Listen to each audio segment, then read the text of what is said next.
Good morning, good afternoon, Bonjour, everybody. Hope everybody's doing well. bonjour à tous, j'espère que vous allez tous bien. This morning's topic is about Donc le sujet de ce matin est sur la parentalité that what I have learned from et en particulier sur ce que j'ai appris de notre fils. as a parent what we learn from our child. En tant que parent, ce qu'on apprend de nos enfants prouve que ce sont de grands enseignants. Very honest, Et la raison pour cela, c'est qu'ils sont très directs, ils sont spontanés, ils ne cachent rien. us Et ils sont un véritable défi pour nous parce que deeply. nous sommes très connectés, très liés à eux de manière personnelle. So I'm Donc ce sont de véritables enseignants make sure that et everybody understand I'm not j'aimerais que tout le monde comprenne aujourd'hui que je ne suis pas un expert dans le développement de l'enfant ou dans les conseils parentaux or any of these ou même dans la psychologie de l'enfant. father, Je suis simplement un père any parents struggling qui est semblable à plein d'autres pères, plein d'autres parents en train d'élever des enfants. learning. Et je souhaite juste partager ce que j'ai appris parce que je pense que ça peut être utile à certains. Et certainement qu'il y a des personnes qui en savent beaucoup plus que moi. Comment and if Et je serais très heureux d'entendre leurs commentaires, d'avoir des retours d'eux they do feel et de vous, si c'est le cas. connection, empathy, Je ressens tellement de connexion et d'empathie et de proximité envers tous les parents, surtout ceux qui élèvent des adolescents. don't know, I do feel when I meet somebody saying, oh, I have the teen. Et lorsque je rencontre des gens que je ne connais pas et qui me parlent de leurs problèmes en tant que parent, je me sens aussi très, très proche d'eux et je ressens tout de suite le lien avec eux.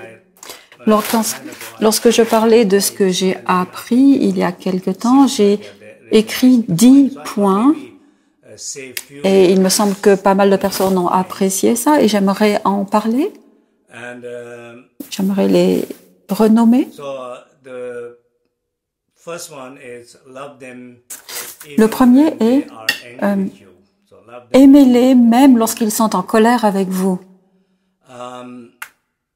So I mean, any relationship, I think fundamental Dans n'importe quelle relation, il est relationship, it's love. It's the la base de n'importe quelle relation est l'amour et la connexion et la confiance. that is not there, then Ça doit être là. Si ça n'est pas là, relationship that you can build on. And so I et on ne peut rien construire de meilleur là-dessus.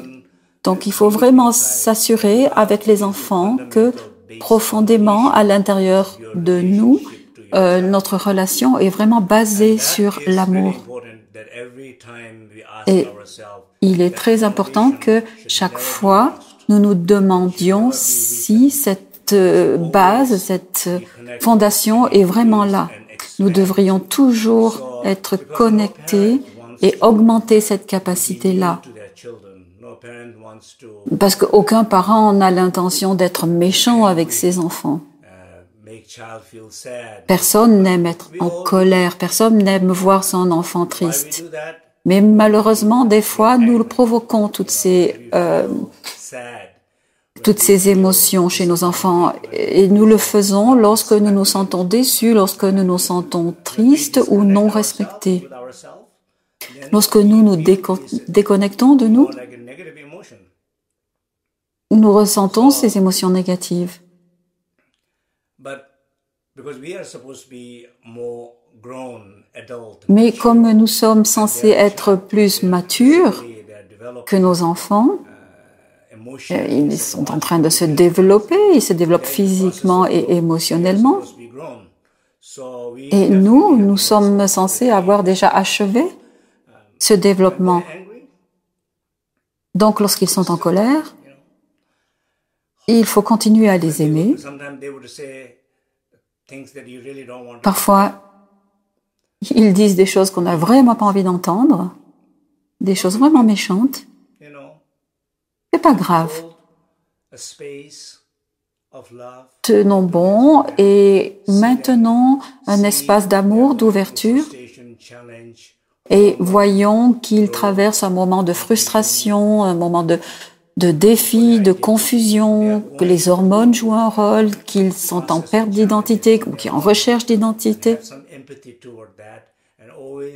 Et il est important d'avoir de l'empathie envers ça et toujours se reconnecter à l'amour.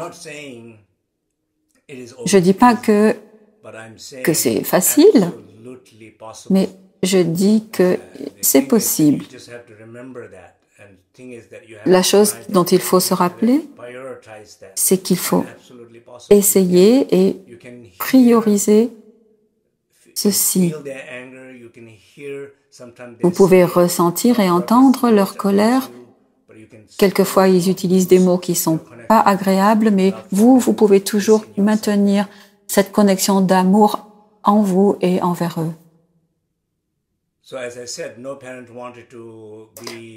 Donc, comme je l'ai déjà dit, il n'y a aucun parent veut blesser leurs enfants ou veulent qu'ils se sentent mal. Et les seules fois où ça arrive, c'est lorsque les parents perdent ce lien avec eux-mêmes. Et ils perdent ainsi leur capacité de rester ancrés et connectés à l'amour. Et lorsqu'ils perdent ceci, alors ils peuvent dire des choses qu'ils regrettent et qui vont vraiment blesser leur enfant. Et comme les enfants vont se souvenir pendant longtemps de ce qu'on leur a dit, c'est très important de faire attention à notre parole.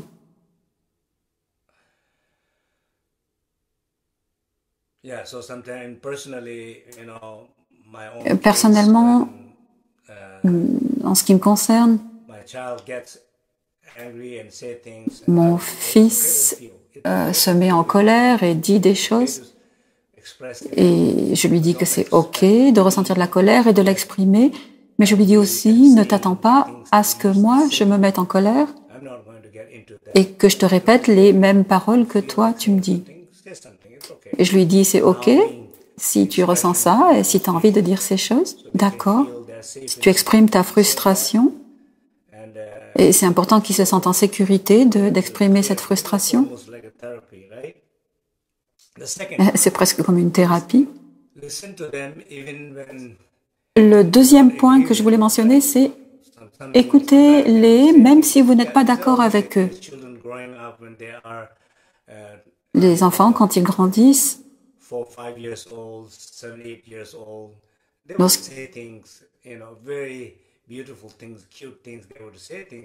quand ils sont très jeunes, ils vont dire des choses qui sont adorables, qui ne font pas toujours du sens pour nous adultes, mais c'est par là qu'ils passent, c'est comme ça qu'ils grandissent, et leur capacité à communiquer avec nous et à nous à les écouter est très importante. Dans l'Ouest, cela se passe comme ça, et je suis très impressionnée par ça. Si vous grandissez en Asie ou dans la culture tibétaine, ça se passera pas comme ça. Les parents ne font pas un travail aussi bon avec leurs enfants. Les enfants sont toujours là, mais ils sont toujours confinés dans un coin à eux. On leur demande pas de venir avec les adultes. Ils n'ont pas toujours la possibilité de discuter, de parler avec des adultes. Il y a certains bénéfices à ça, mais ils apprennent à reconnaître les limites et ils respectent ces limites. Mais je trouve que c'est dommage, que ce serait bien d'avoir un peu plus d'ouverture et qu'on puisse écouter leurs opinions. On ne doit pas céder à toutes leurs demandes. Mais les écouter, les entendre et s'engager à le faire et s'engager à leur répondre est toujours utile parce qu'à ce moment-là, il y a un lien qui se crée. Une chose qui est amusante, c'est qu'en tant que parents, lorsque les enfants sont très petits, on leur dit « mais laissez-nous tranquilles ». Je me rappelle, notre fils parlait beaucoup. Il voulait toujours être inclus avec les adultes. Et quelquefois, nous devenions vraiment très fatigués. Nous lui demandons de rester tranquille, de faire un petit peu moins de bruit, de moins parler. Mais je pense que quand même, c'est important de les inclure. Et maintenant, il est adolescent et nous aimerions qu'il nous parle davantage et c'est lui qui nous demande de le laisser tranquille. Donc, je pense que c'est très important lorsqu'ils sont petits, entre 4 et 6, jusqu'à 6-7 ans, d'entrer en conversation avec eux le plus possible. Maintenant, ça me manque ces conversations. Et quand je regarde toutes ces vidéos lorsque nous avions ces conversations avec Sangé lorsqu'il était petit, il disait des choses très amusantes. Et maintenant, je me rends compte que ça me manque. Je suis assis là et je regarde ces vieilles vidéos, ces vieilles photos et ça m'attriste un peu. Donc, il est très important de les écouter. Le troisième point, c'est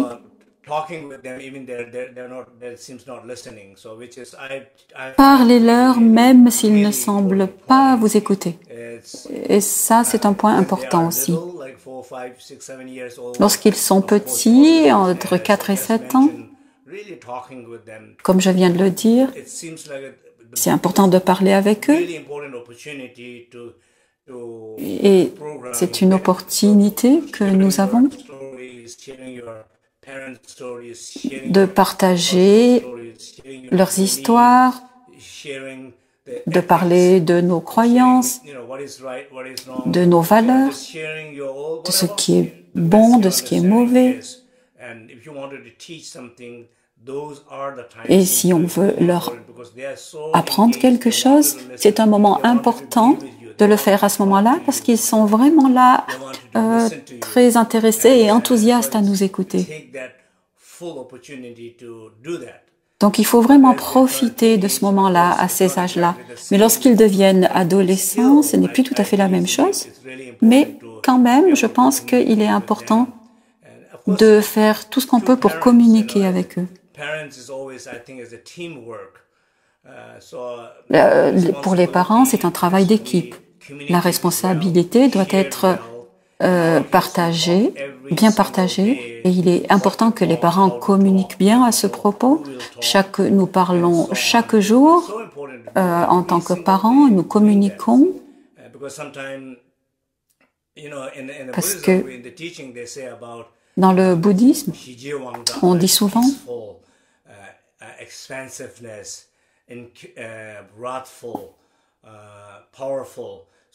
on parle de puissance, de colère, de différentes qualités.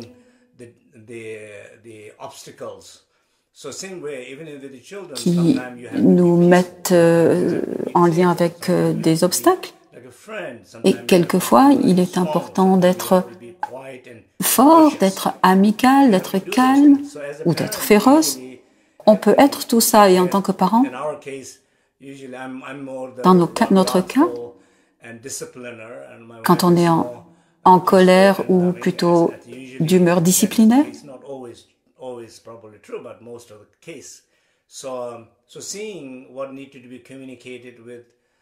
il était très important que nous remarquions ce que nous voulons communiquer et qu'on le fasse de la manière appropriée pour que l'enfant reçoive le message approprié. Des fois, des parents sont bombardés de demandes et d'attentes. Et il est important de remarquer que si l'un des parents a donné le message, que l'autre parent ne vienne pas par-dessus répéter la même chose. Imaginez que 3 personnes vous demandent la même chose. Nous ne serions pas très enthousiastes. Les enfants font la même chose. Il y a suffisamment, lorsqu'il y a suffisamment de communication avec les parents, on peut vraiment se mettre à travailler avec les enfants.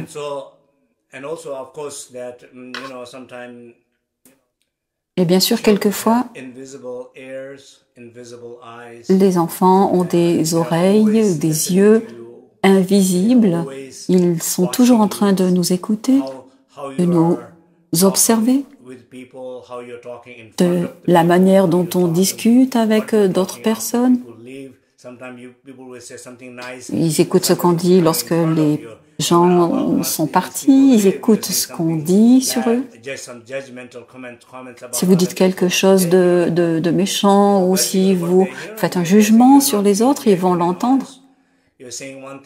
Et s'ils vous entendent dire ça, ils vont vous trouver peu honnête. Ils sont très attentifs à ça. Je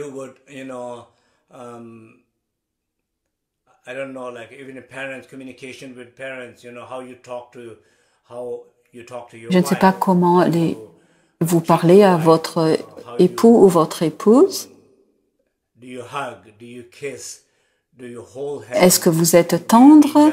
Est-ce que vous tenez la main? Est-ce que vous vous embrassez? Est-ce que vous êtes doux l'un envers l'autre? Quoi que vous fassiez l'un à l'autre, ils observent. Même si vous avez l'impression qu'ils ne vous observent pas, ils le font. Donc chaque mouvement que nous faisons,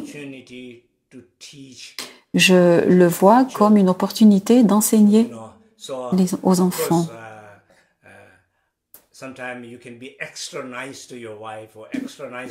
Bien sûr, des fois, on peut être très gentil avec son époux ou son épouse. Et vous savez que quand vous faites ça, votre enfant apprend et vous communiquez avec votre enfant, pas à l'aide de paroles, mais à travers des actes. Donc, ils sont très à l'écoute. Et en tant que parents, quelquefois, nous pensons que vous pensez, oh, je n'ai pas envie de lui enseigner ça ou de lui parler de ça. Ou j'ai pas envie de reprendre ce thème. Pourquoi? Parce qu'il ne va pas écouter, vous pensez, mais c'est pas vrai. Il donne l'impression qu'il va pas écouter. Et peut-être que vous devez apprendre de meilleurs moyens de communiquer ou de trouver un meilleur moment pour communiquer ou trouver des termes plus appropriés, un ton plus approprié aussi. Mais c'est pas vrai qu'ils ne vont pas écouter, ils écoutent.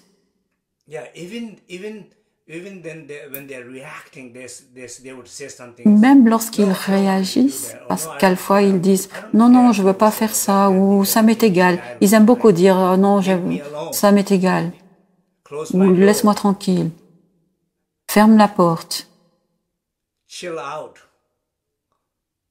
ou « Calme-toi » ou « Trouve quelque chose de mieux à faire plutôt que de me dire ce que je dois faire ». Ça, c'est des paroles courantes, fréquentes qu'ils disent. Mais c'est très important de ne pas les prendre de manière personnelle. Mais pensez et croyez qu'ils vous écoutent. Mais si vous êtes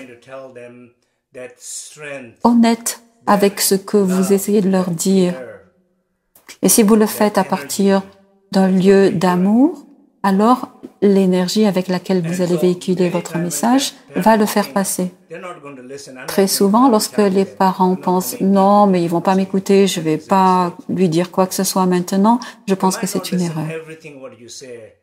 Peut-être qu'ils vont pas écouter chaque mot que vous dites, ce qui est peut-être bien aussi, parce que peut-être ils n'ont pas besoin de tout écouter.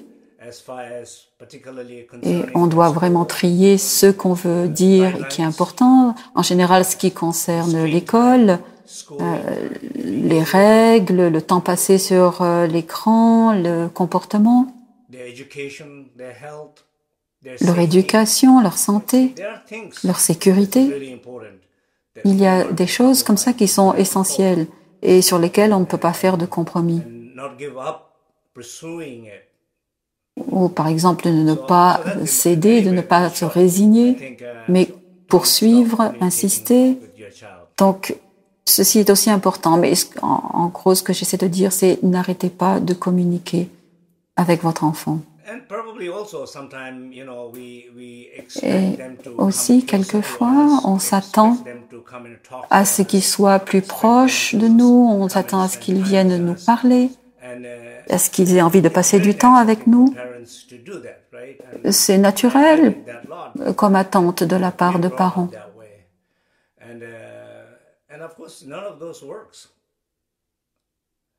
Mais bien sûr, ça ne se passe pas toujours comme ça.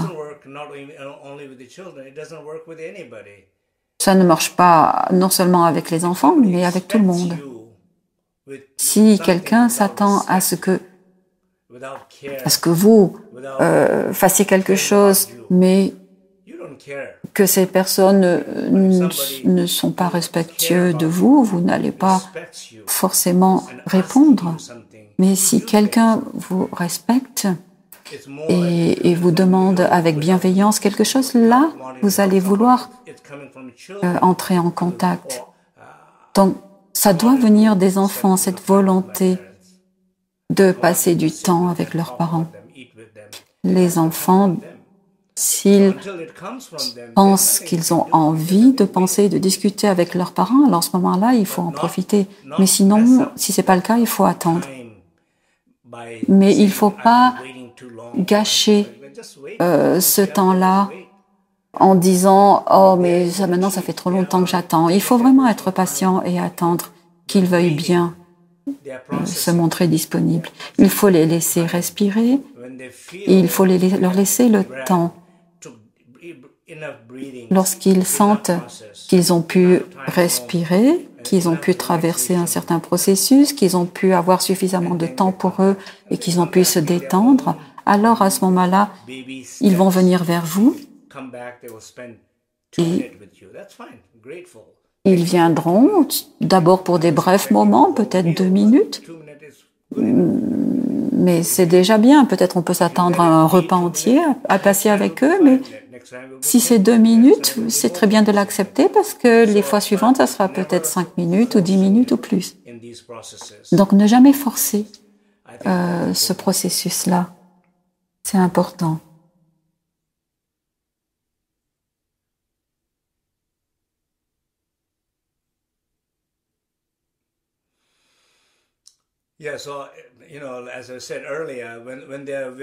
Donc, comme je l'ai dit plus tôt, lorsqu'ils sont très petits, ils sont tellement bavards, on a envie de leur dire d'arrêter de parler.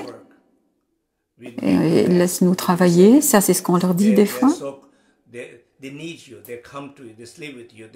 Ils ont besoin de nous, ils viennent vers nous, ils nous tiennent, ils nous câlinent. Ils ont besoin de ça. Est-ce que c'est bien? Est-ce que c'est sain? Oui, bien sûr. Les enfants savent la proximité dont ils ont besoin avec leurs parents. Et ils savent aussi quand le temps est venu de se séparer de leurs parents. Donc, en Occident, les enfants sont tellement proches de leurs parents. Ils sont proches physiquement.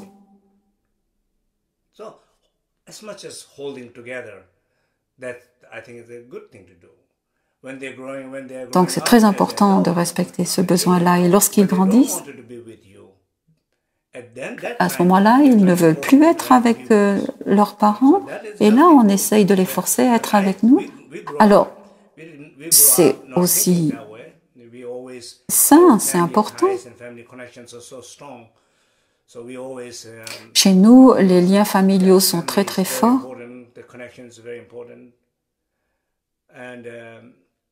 Parce que nous trouvons ceci important. Mais ce que j'essaie de dire là, c'est que lorsqu'ils ont envie d'être eux-mêmes, à ce moment-là, il faut les laisser. Il faut leur permettre. Il faut leur permettre ce temps pour trouver qui ils sont et pour prendre conscience de leur potentiel.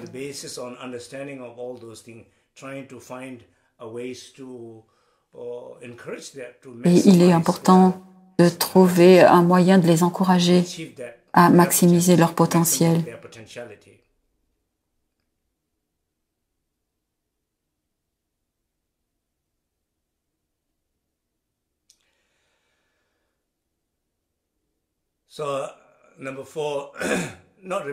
Le point numéro 4, ne leur répétez pas des conseils déjà donnés. Vous savez, je fais cette erreur chaque fois.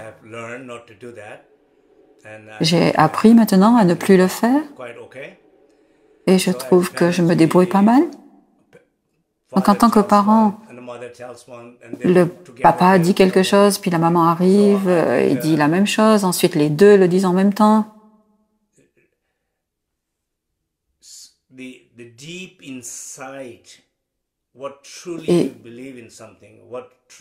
Et tout au fond de nous, ce que nous croyons vraiment, ce qui a vraiment du sens et ce qui est important pour nous,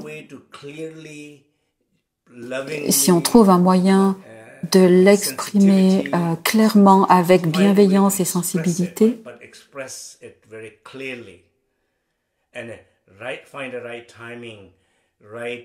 et si ça vient au bon moment et dans le bon lieu,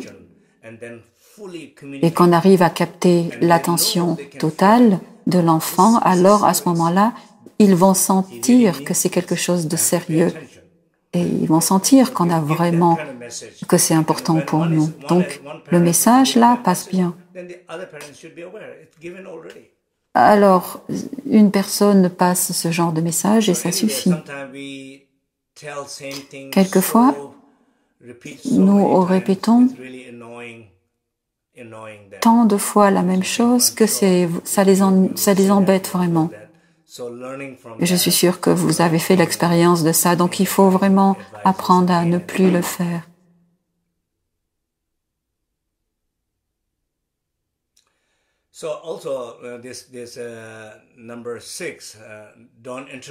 Le point numéro 6, n'interrompez pas votre adolescent lorsqu'il est absorbé dans une activité qui est importante pour lui.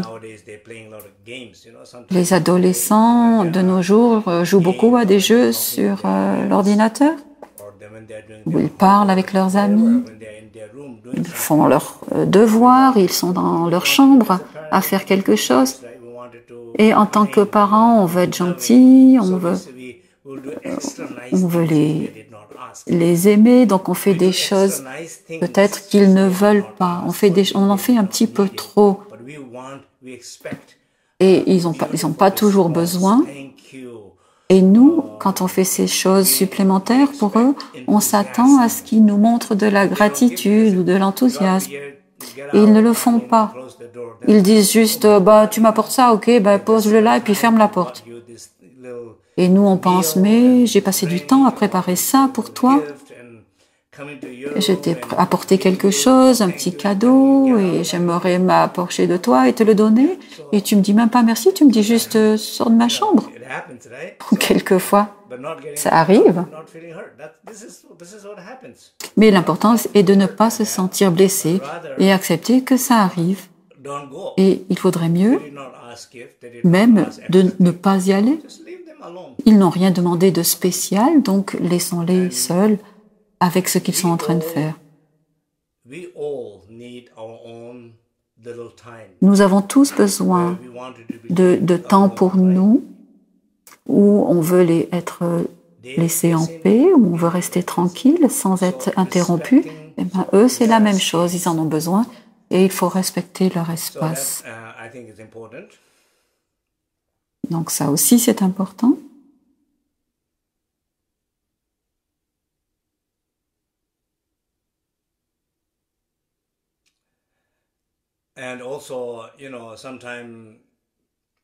Et quelquefois, là je parle dans le cas d'adolescents, les parents ne sont pas si importants pour eux, ça on le remarque. Et bon, bien sûr que les parents sont importants au sens ultime, mais dans la vie de tous les jours, ce sont les amis qui sont importants à cet âge-là. Donc, bien sûr, quelquefois, on se sent un peu délaissé, on se sent un petit peu jaloux de leurs amis,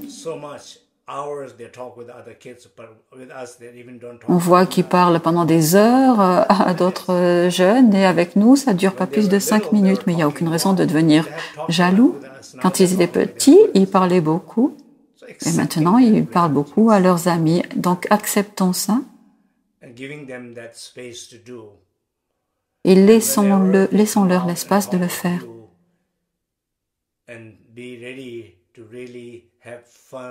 Et lorsqu'ils viennent nous parler, alors soyons prêts à avoir une conversation légère, amusante, et essayons de voir de quoi ils veulent parler et de respecter ce thème. Essayons de ne pas tomber dans le jugement et de tout de suite donner des jugements. Peut-être qu'ils vont parler de choses qui n'ont pas beaucoup d'intérêt ou de choses légères. C'est très important de respecter ça et s'ils ne veulent pas parler, alors laissons-les. Je sais que ça paraît facile et je sais que ça ne l'est pas. Mais c'est possible de changer notre comportement. Et nous avons besoin de le faire.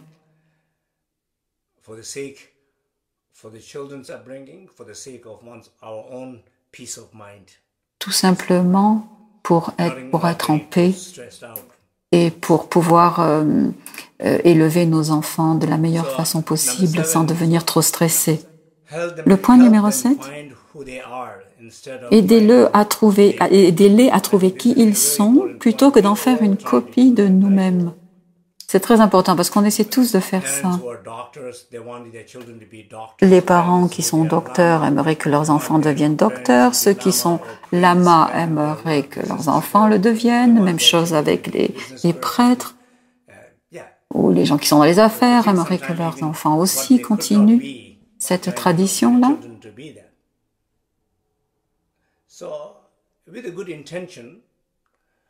L'intention est bonne. Et il y a peut-être des bonnes raisons, parce que vous avez les moyens de les aider, vous avez les informations dont ils ont besoin. Mais il est très important de les respecter et de respecter leurs choix, surtout lorsqu'ils grandissent. En Occident, tout de suite, très tôt, on demande aux enfants ce qu'ils ont envie de faire plus tard ou ce qu'ils veulent être plus tard, mais ils ne le savent pas. Ils disent « je veux être Messi » ou « je veux être ce joueur de football célèbre » ou « ce joueur de basketball célèbre » ou « ce musicien » ou « ce rappeur » ou « ce gamer ». Ils ne savent pas vraiment ce qu'ils veulent être. Ce n'est pas vraiment une bonne question à poser. Il faut juste les laisser être des enfants. Il faut les laisser jouer, il faut les laisser être ce qu'ils sont, des enfants. Et petit à petit, on va voir qu'ils ont leurs propres idées de ce qu'ils veulent être et qu'ils vont et après ils vont découvrir que c'est peut-être pas ce qu'ils veulent vraiment être. C'est un processus qu'ils traversent et mieux vaut ne pas trop interférer. Lorsqu'ils viennent vers vous et disent « ça c'est ce que j'aimerais vraiment être, c'est ce qui m'intéresse », alors c'est notre rôle de voir comment on peut les aider. Ou s'ils viennent vers nous pour nous dire « je ne suis pas sûr de ce que je veux faire ou ce que je veux être, qu'est-ce que je dois étudier ?» Alors là, c'est OK de leur proposer quelque choix.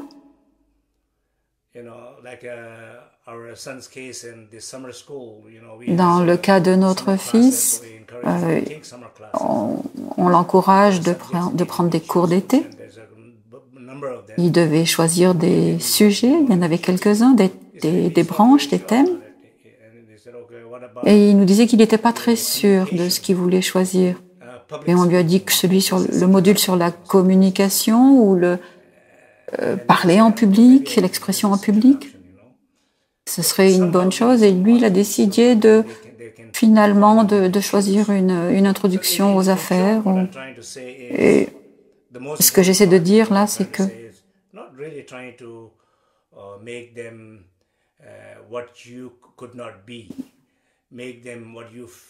Il est très important de ne pas les encourager à devenir ce que nous n'avons pas pu être.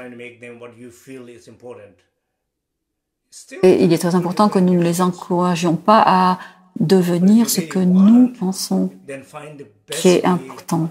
Mais s'ils veulent vraiment, eux, le devenir, alors essayons de trouver les meilleurs moyens de communiquer avec eux à ce sujet. Et essayons de voir ce qui correspond aux qualités qu'ils ont. Comment savons-nous si nous sommes censés faire telle chose ou telle autre? Pensons à nos vies. Comment savons-nous ce que nous sommes censés faire? Le matin, lorsque vous vous levez et que vous êtes heureux de faire ce que vous faites, alors là, vous savez que vous êtes censé faire ce que vous faites. Parce que vous ressentez de la joie, vous voyez que ça aide les autres, vous voyez qu'il y a de la productivité, que quelque chose se manifeste de ce que vous faites. Et vous voyez que c'est un don aux autres, un don à la vie, un don à l'univers. Et là, vous savez que vous êtes heureux, donc vous faites ce que vous devez faire. Mais si lorsque vous vous levez et que tout d'un coup, c'est un cauchemar pour vous de faire ce que vous devez faire, vous vous levez, vous êtes de mauvaise humeur, vous n'avez pas envie d'aller faire ce que vous devez faire, alors c'est que vous n'êtes pas censé faire ça. Et ne perdez plus de temps à faire ça. Eh bien, c'est la même chose pour les jeunes. Il faut qu'ils trouvent ce qui les rend heureux. Mais en tant que parents, nous prenons notre rôle au sérieux et là, il y a un risque que nous les forcions à être ce que nous aurions aimé être. Et peut-être que ça ne leur convient pas.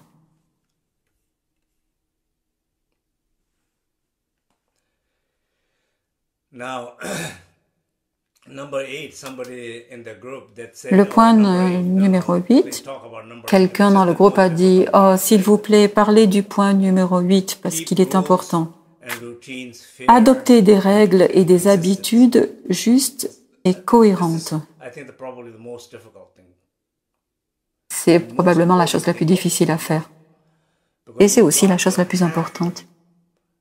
Parce qu'on doit avoir des règles, des habitudes. On doit instaurer de la discipline, c'est important.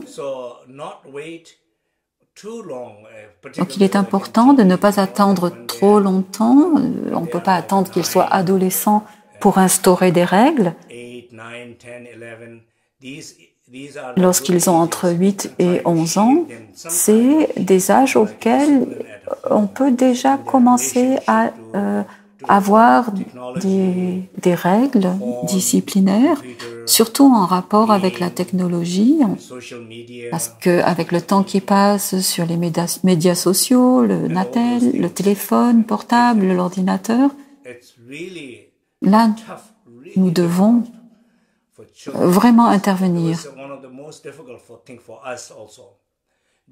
Et c'est là le point le plus important pour nous, parents, pour essayer de faire quelque chose pour les aider, surtout depuis le début de la pandémie. Pour nous, c'était difficile. Et je sais que ça a été difficile pour beaucoup des parents que nous connaissons. Et même encore, maintenant, je vais dans un café où j'ai l'habitude de parler avec des parents et nous discutons de ce problème-là et tout le monde en fait l'expérience.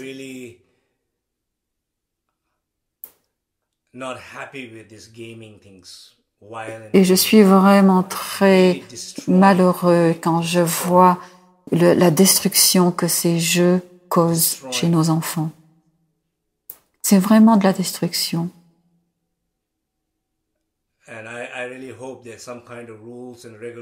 Et j'espère que vraiment qu'il y aura des règles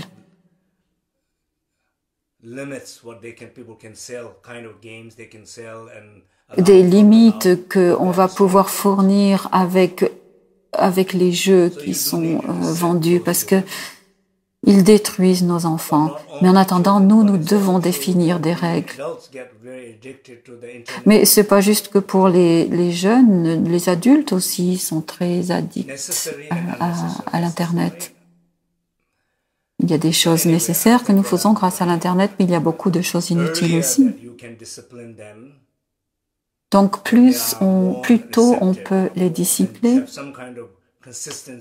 à ce moment-là, on va rencontrer beaucoup plus de réceptivité de leur part.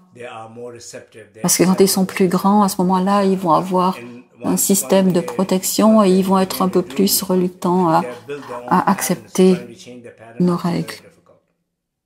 Parce qu'une fois qu'ils ont établi leur propre processus, c'est très difficile de changer, de les faire changer. À la maison, nous avons une routine, c'est pas de jeu de lundi à vendredi.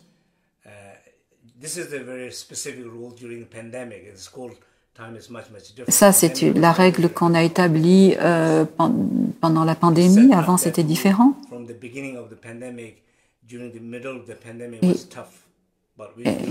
Et c'était très difficile de faire respecter cette règle entre le début de la pandémie et puis le milieu.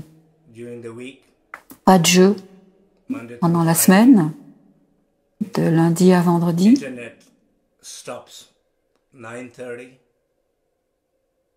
Plus d'Internet à partir de 21h30. Et ça, c'est partout dans la maison. Et je suis ces règles moi-même. Je suis le premier à montrer l'exemple.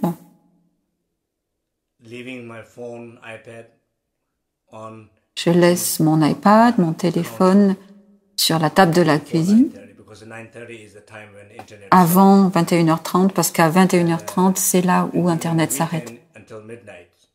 Et pendant le week-end, c'est jusqu'à minuit. Donc, il joue à des jeux le week-end et pendant la semaine, il n'y joue pas, il fait son travail pour l'école. Donc, peut-être c'est pas si important ce que je dis pour certaines personnes là, mais j'aimerais que vous compreniez que c'est important de trouver des règles et je recommande aux parents, peut-être beaucoup d'entre vous le savent, mais ce que je trouve très utile, ce sont ces applications qui nous permettent de contrôler le temps, le système Internet et le temps passé que nos enfants passent sur Internet ou sur leur téléphone. Nous avons trouvé ça très utile parce que nous n'avons pas besoin d'intervenir et de leur rappeler à quelle heure ça doit s'arrêter ou jusqu'à quelle heure ils peuvent utiliser ces objets.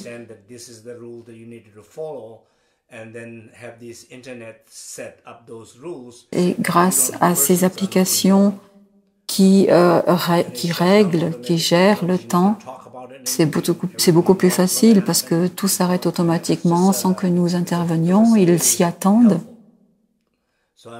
Donc ça nous a beaucoup aidé. Donc je vous le recommande vivement.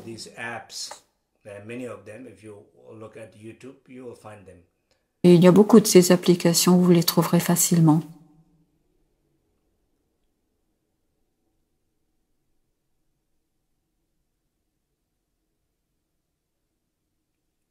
Yeah, so, and of course, what kind of rules that you set up, you don't want it to be very strict. Et bien sûr, les règles que vous établissez, il est important qu'elles ne soient pas trop strictes.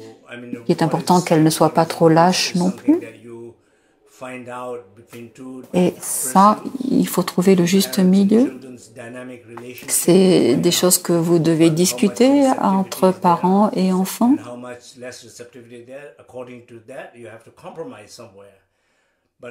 Et parfois, il faut faire des compromis.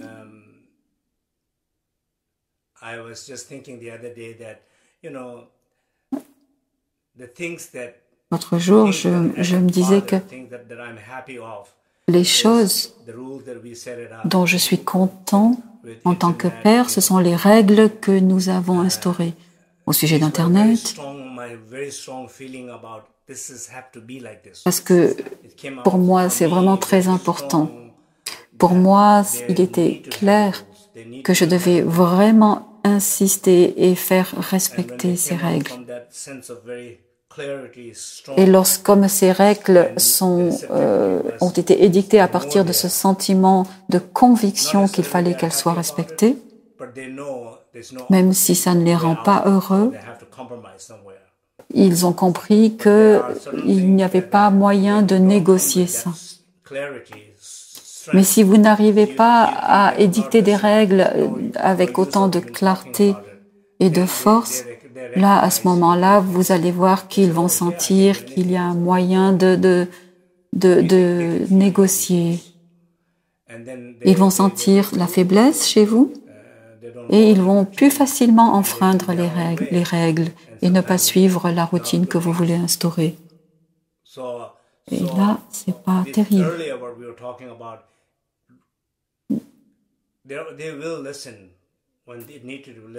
Donc, ils vont écouter lorsqu'ils auront besoin de vous écouter. Donc, continuez à discuter avec eux et dites-leur ce qui est important pour vous.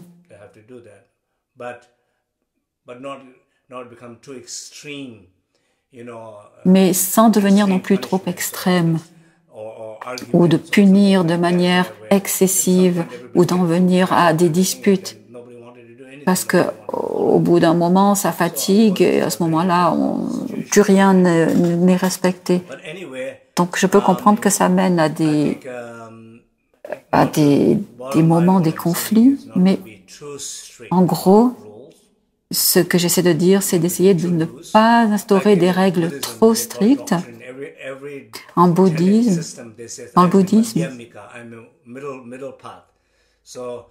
on dit qu'il est très important de respecter la voie du milieu. Des fois, on se dit « Oh, mais tu n'es pas dans la voie du milieu, tu es plutôt nihiliste ou tu es plutôt… » Donc, où est la voie du milieu, c'est difficile à savoir. Donc, j'espère que chaque parent vont trouver l'équilibre avec leur enfant. Mais avoir toujours en tête de rester sur cette voie du milieu.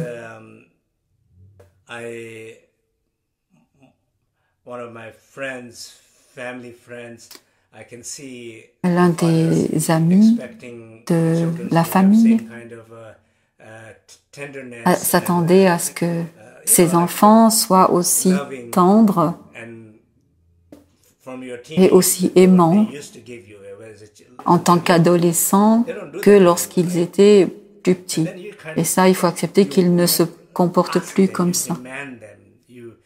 Donc, chaque fois qu'on leur demande de se montrer affectueux et lorsqu'on se plaint qu'ils ne le sont plus assez et qu'on les provoque un petit peu, qu'on les taquine, je pense que c'est une erreur. Et je l'ai fait, hein, je reconnais que c'est une erreur maintenant. Je ne le fais plus. Je ne les taquine plus à ce sujet.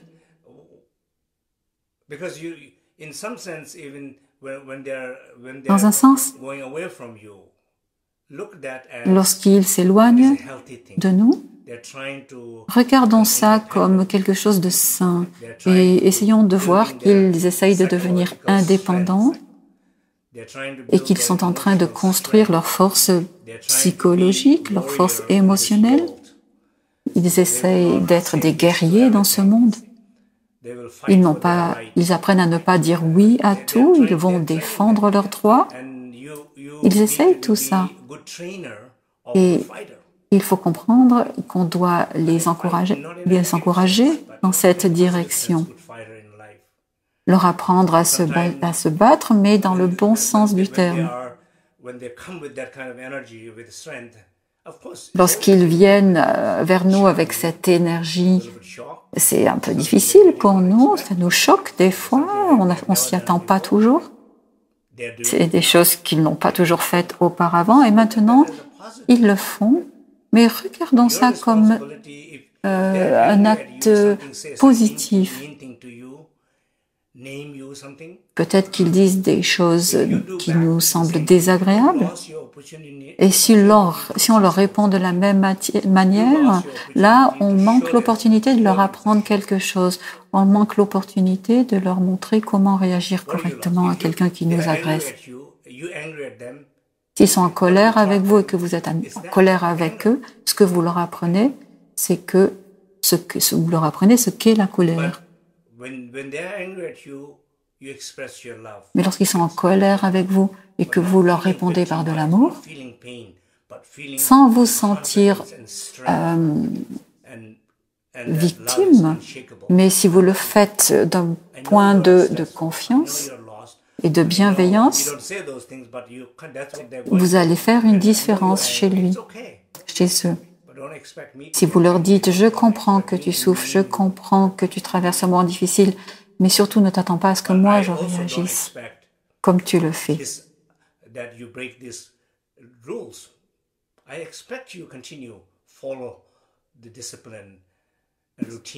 Mais il est important aussi de mentionner qu'on s'attend à ce qu'ils continuent à respecter les règles. Là, il n'y a pas de compromis. Tu peux te mettre en colère, mais il n'y a pas de compromis. À 21h30, Internet s'arrête. Vous sortez le chien. Tu dois sortir le chien, il n'y a pas de compromis. Tu dois faire la vaisselle. Là aussi, il n'y a pas de compromis. Donc, il faut être cohérent. Et à partir de là, ils apprennent. Et si jamais quelqu'un devient en colère avec eux, alors ils vont apprendre à ne pas réagir par la colère. Ils vont pouvoir accueillir, ils vont pouvoir réfléchir et ils vont trouver d'autres moyens de régler la situation. Ils vont peut-être trouver de meilleurs moyens pour communiquer avec cette personne qui est en colère avec eux. Et peut-être même ils vont rester silencieux de manière à ce que celui qui est en colère entende son propre bruit et le reconnaisse. Parce qu'à partir du moment où on reconnaît son bruit, le bruit qu'on fait à travers notre colère, à ce moment-là, on s'arrête. Et donc le silence est très pratique pour faire en sorte que l'autre se rende compte de ses erreurs.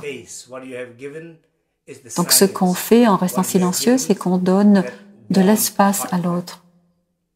On lui donne cette chaleur qui provient de notre cœur et ils apprennent.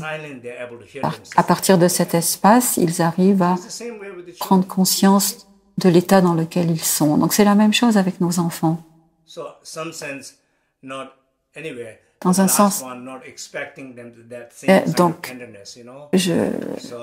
donc ça c'est le dernier point, ne pas s'attendre à ce qu'ils soient aussi tendres avec nous maintenant que ce qu'ils étaient plus petits, c'est très important. Hier soir, après 21h30, ma femme et moi, nous étions là, assis,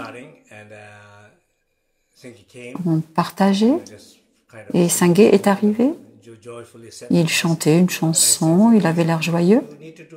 Et je lui ai dit, Sangé, tu devrais faire un peu plus d'exercice.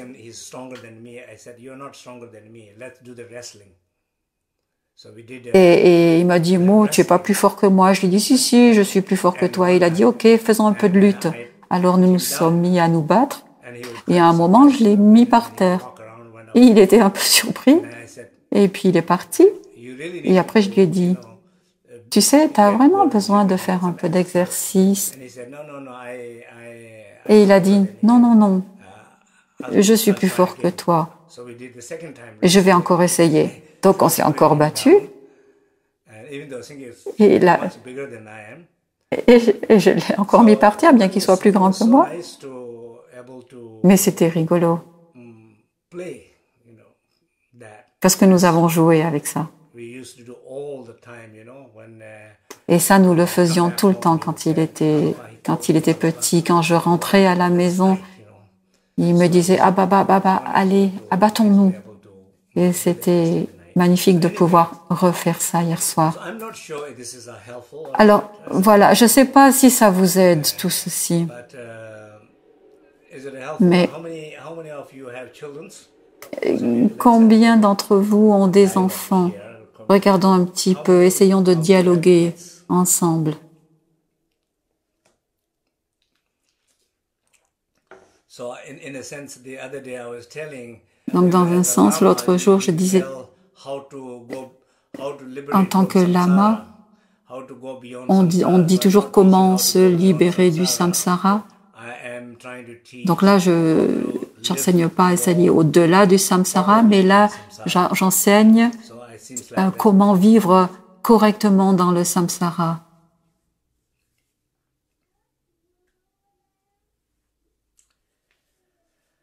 Okay. D'accord. So yeah, two boys, 16 and 18. Donc, deux garçons, 16 et 18 ans. Je suis sûre que vous savez vraiment de quoi je parle. 14 and 17, yes. 14 et 17 ans. Whatever I'm saying is making sense, yeah. Je suis sûre que ce que j'ai dit là a du sens pour vous. Wonderful, yeah. So, Magnifique. wow. Yes, so 3 teenagers. It's a Wow, okay, trois so I adolescents. hope, anyway, it's helpful. Bon, And, donc j'espère que tout ceci vous a aidé et demain, another Facebook Live. il va y avoir un autre enseignement sur Facebook et je suis très enthousiaste à ce sujet. Poem, C'est au sujet du dernier poème que j'ai écrit.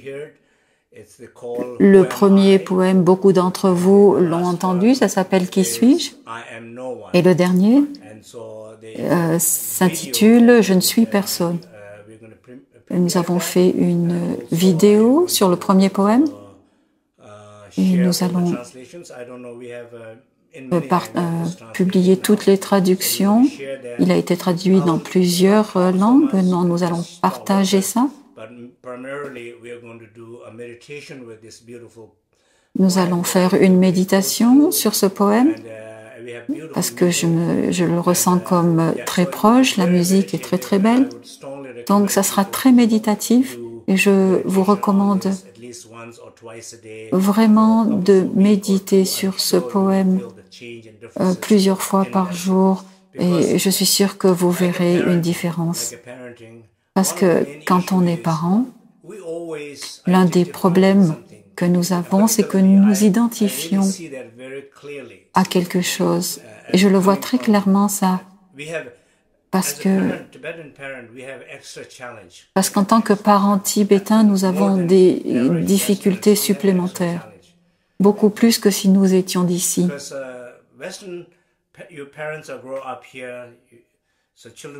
Parce que ici, si vous êtes né ici, vos parents, vos grands-parents sont nés là, les valeurs, la culture est similaire. Et moi, là où j'ai grandi, dans un monastère, j'étais même pas dans une famille. Donc, pour moi, ce qui était important, c'était le respect des ancêtres, le respect des gens qui s'occupaient de moi. Et ici, en Occident, ça se passe pas du tout comme ça. Surtout chez les adolescents. Les adolescents, ici, on met beaucoup de valeur sur la liberté. Donc, c'est un véritable défi pour nous. Mais c'est un défi qui est magnifique parce que nous apprenons beaucoup. Moi, j'apprends beaucoup sur moi à travers ceci. Et dans ce poème, ce poème est une réflexion sur ma propre expérience dans divers domaines. Et vous savez que, en tant que parents, nous ne sommes personne pour leur dire ce qu'ils doivent faire, nous ne sommes personne pour les contrôler. Tous les problèmes que nous avons avec eux, ce sont nos problèmes. Je sais que c'est un peu difficile à comprendre pour les parents qui vivent des moments très difficiles avec les enfants, mais toutes les souffrances que nous ressentons lorsque nous élevons nos enfants ont quelque chose à voir avec notre identité de douleur, avec nos attentes, avec nos propres besoins.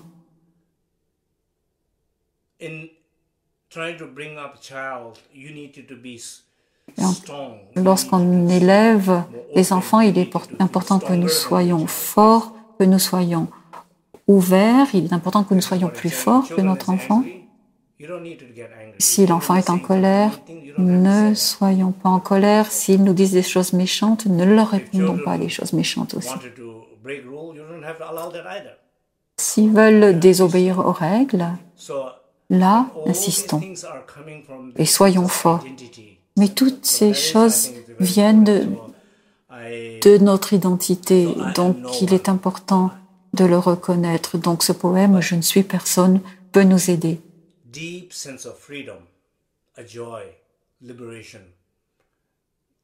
Il est important que tout ceci, toutes nos réactions viennent d'un sentiment de libération et de joie. Et c'est ça que dit le poème. Donc, je me réjouis de vous retrouver demain à la même heure que d'habitude sur Facebook. Donc, merci et toutes mes bénédictions.